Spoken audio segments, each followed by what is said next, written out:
My research is on 20th century American history, and I look at black women photographers in the civil rights movement.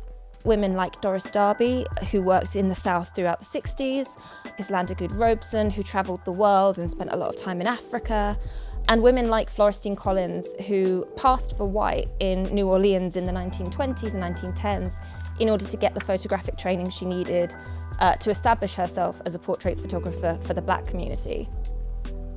I guess I was kind of brought to that subject because I went to a lot of lectures on American history, and I was also always drawn to the photographs in the lectures, sort of wondering who took them, what their ideas were, what their agenda was.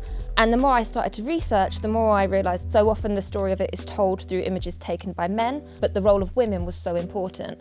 So my research really looks into what happens when we take the story of the civil rights movement, but we swap the camera around and we see what happens when the images are taken by black women.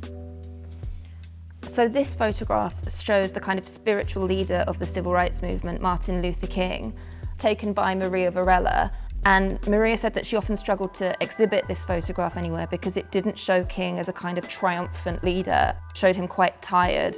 So I think Maria did offer a different perspective on the civil rights movement because she was on the ground working and doing a lot of the everyday organising. So she did see a more kind of intimate view into what the civil rights movement really looked like. She saw these kind of moments that weren't as rehearsed or performed. So one thing that was so great about Christchurch was the amount of different people who I met, and also the intellectual curiosity with which they engaged with me and my ideas. So I was lucky enough in my second year of this fellowship to be able to use some funding from Christchurch to curate a photographic exhibition. This was with Maria Varela, and it was the first time that she had visited the UK and the first time that her work had been shown in the UK.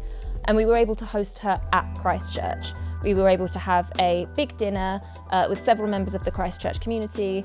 And I think for her, it was a really impactful moment to see her work in this kind of environment. And the way that the Christchurch community rallied around that and came to support the exhibition was really wonderful.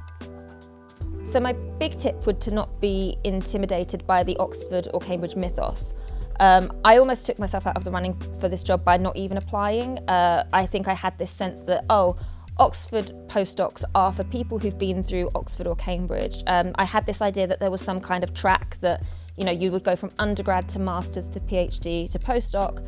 And I found that that's really not the case. Christchurch and other colleges like it really value people who've come from different backgrounds. As long as you act like you belong there, then you will belong there.